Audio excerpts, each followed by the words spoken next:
safe southern town with a population of about 30,000 people. I was lucky enough to have a modest place to myself because my family owned property in a suburban area that they no longer used. The house was very small, but sat in the middle of a 2-acre fenced lot with a lot of pine trees and shrubbery. So Saturday night, some friends picked me up and we went to a few parties. Hung out at their house, nothing major. They dropped me back off at my house around 1 a.m. I had 2 dogs that usually sleep in my room, but this night they were being restless, so I put them in the living room and closed my bedroom door so they couldn't keep bothering me, and I instantly fell asleep. A few hours later, I awoke and saw a man climbing in my bedroom window through the shades. My bed was pushed completely up against the wall by the window, so by the time I saw him he already had a knife to my throat and a hand over my mouth. I don't think I intentionally left the window unlocked, but I'm a 5'11" girl and was almost out of reach from the ground. It was also incredibly narrow, maybe 1 to 1.5 feet high, 3 feet across. It never even crossed my mind that someone would or could break in through that window. My first feeling was absolute rage. I remember that more than anything, I could instantly tell I had no idea who he was. His cheeks were really hollowed out, and he was very thin. He was also older than me, maybe in his 30s. He said, "If you don't scream, I won't kill you." His voice was so calm. I remember later thinking that his tone was so normal, we could have been discussing the weather. He took his hand off my mouth, and he was bleeding from his fingernails. I told him I had money I could give him. He could have my car, and I just started rambling on about any possessions I think I had. He said, "That's not what I'm here for." To cut the conversation short, this lunatic held me down for 5 minutes or more, just talking to me. I asked him things like how he knew I was there, and he said it was a lucky guess. By then my dog started freaking out in the living room, and he seemed to get a little unnerved. He became more serious and started groping me, and told me to lay down. I had bunched myself into the corner, you see. When he let go of me just for a second, I was able to push him off and dive headfirst out my window. When I fell, I landed on a metal lawn chair that he dug up from the yard. I was only sleeping in my underwear when this happened, so in addition to all the scrapes on my mouth, my whole body got pretty bruised and scuffed from the fall.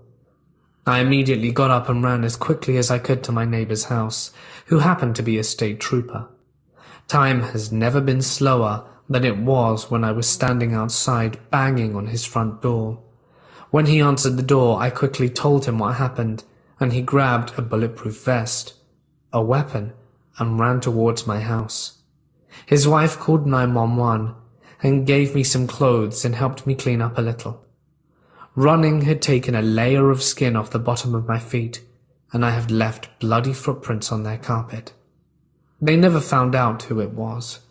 My friend that dropped me off said they saw a man with red hair walking down my road.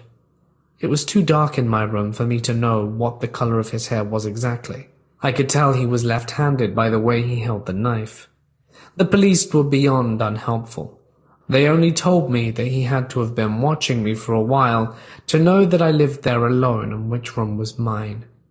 A few years later, a man was arrested for a previously unsolved charge in 2005 of a girl a few miles from my place. He was never charged with anything relating to her end in 2005, but his semen was found at the crime scene and he lived in her building. He also had red hair and was left-handed. Moral of the story: lock your windows.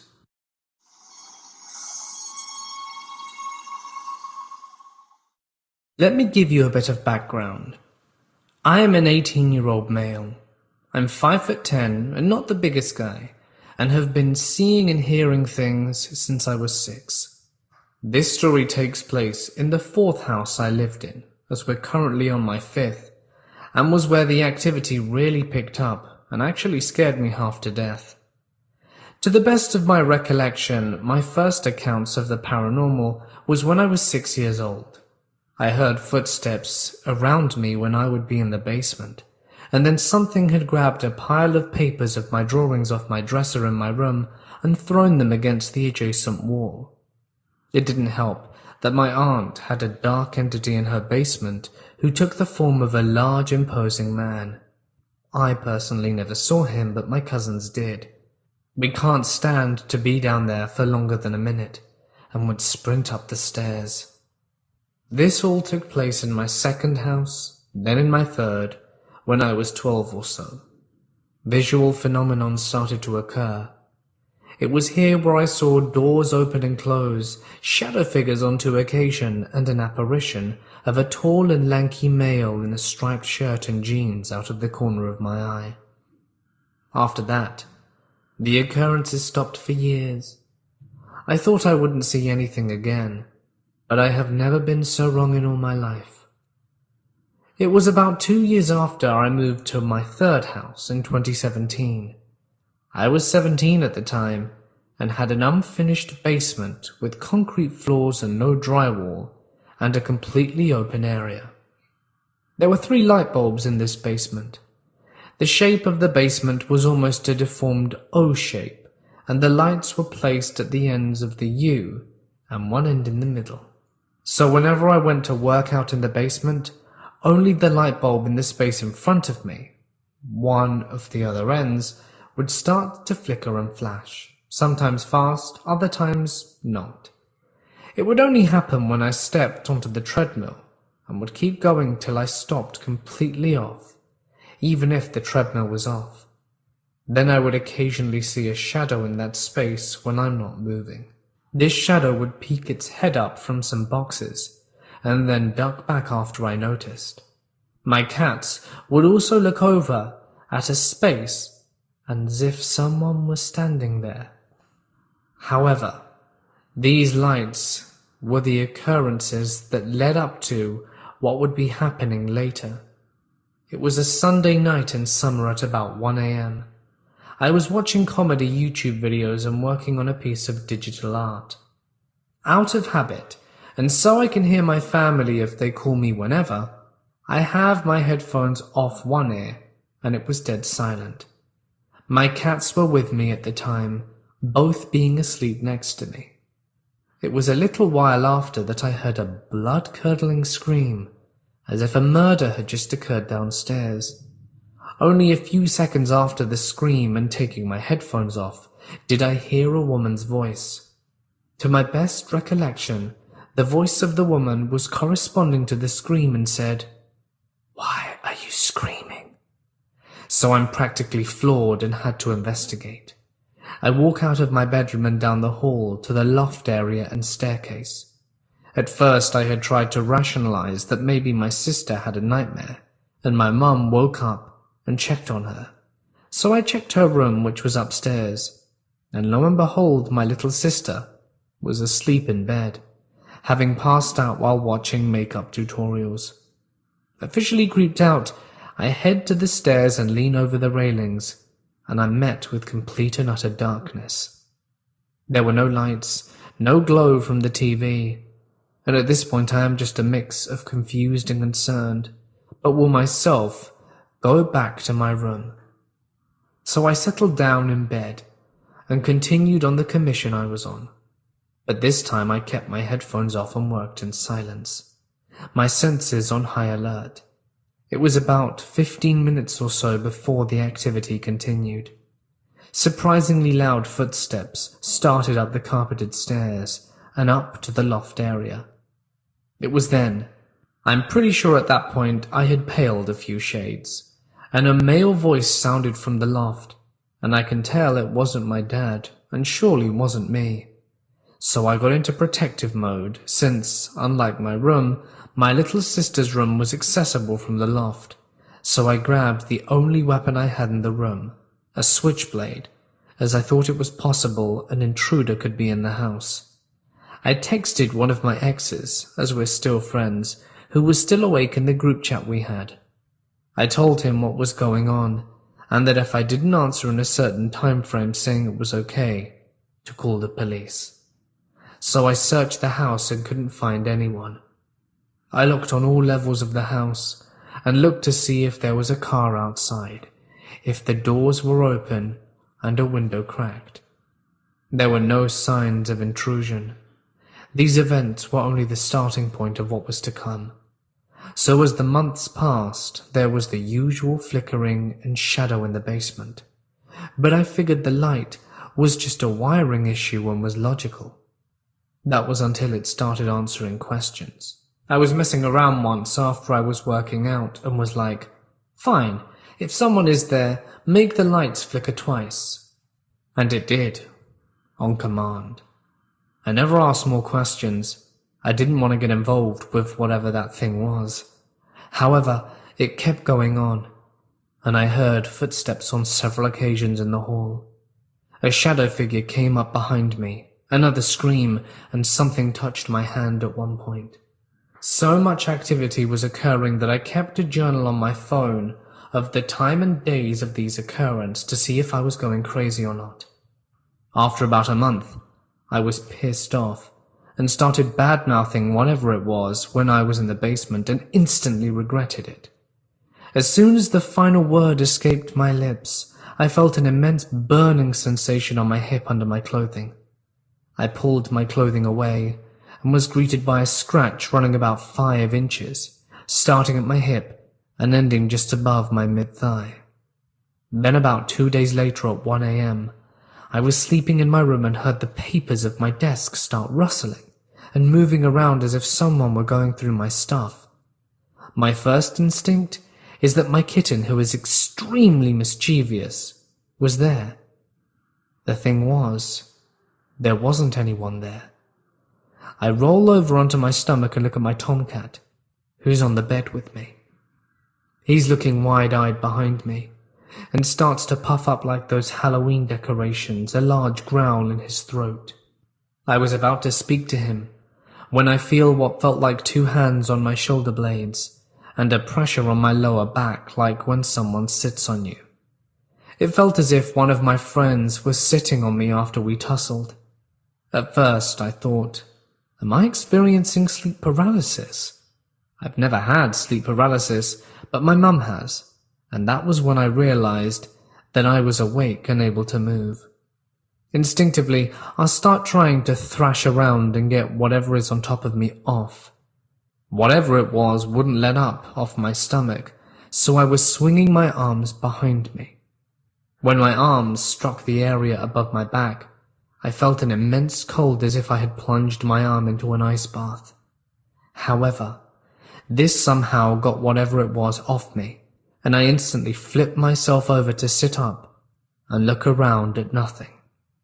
It was at this time that my cat started to calm down again, but neither of us fell back asleep that night.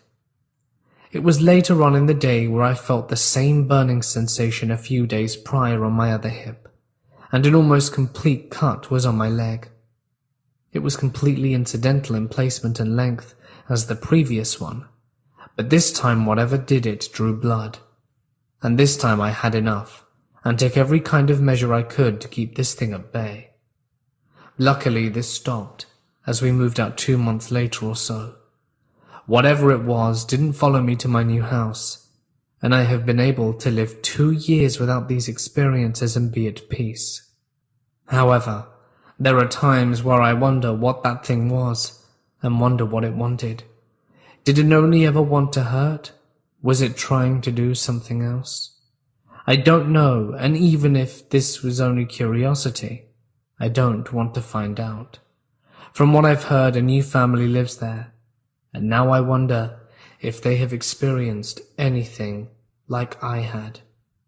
After some research, I think the figure, or the entity, could be called a night hag. It's a spirit that forces you down in some cases of sleep paralysis. I learnt of the figure of speech from my grandfather, on my mother's side, as he has a similar experience and he would claim that there would be a witch on his back. I later found out from my mother that it's a saying mostly from the African American community, even if this is a global phenomenon, that there is a witch on your back. In my family's case, it is from the folklore in Africa. I don't know which area yet. I'm not sure if it was a witch, but it sure as hell scared the crap out of me, and I still can't explain what happened to me. This happened to my very close family friends on Christmas Day a few years ago. I used to babysit for this family starting around age 12, and I later house and dog sat for them months at a time, all throughout my 20s. This story is particularly creepy for me, because I have spent a ton of time alone in their house. So this family is enjoying a stereotypical Christmas Day evening in the family home. It's a drizzly, wet, foggy night outside. It's a large family, and the kids are all grown and in their mid-20s to 30s, most with jobs out of state, but everyone has come home to be together for the holidays. Siblings are busy playing with Christmas loot. TVs are on, Christmas music is playing, food is being cooked and eaten, and there's a lot of laughing and talking. This persists for many hours. The youngest daughter spots her dad, standing in the middle of the courtyard outside in a black hooded sweatshirt. The hood is over his head, so just his mouth and chin are visible, and he's just looking in the house. She casually calls over to her mum, who's in the kitchen, to check on Dad, because it seems he needs help with something in the yard. Except, Mum said, Dad's in the bedroom taking a nap. Mum and sister quickly come to the realization that there's a creepy stranger in a black hoodie just staring at them, not moving on Christmas Day evening. As you can imagine, the family collectively craps enough bricks to build another chimney for Santa. They then proceed to alert everyone in the house, run around checking the locks on many sliding glass doors and windows, and wake up Dad. In the meantime, Dark Hoodie Creep can see everyone's movements because the house is pretty much completely glass window walls. This guy continues to stand there in intentional creepy Jason-like pose, not moving. Except now, he's wearing a sinister smile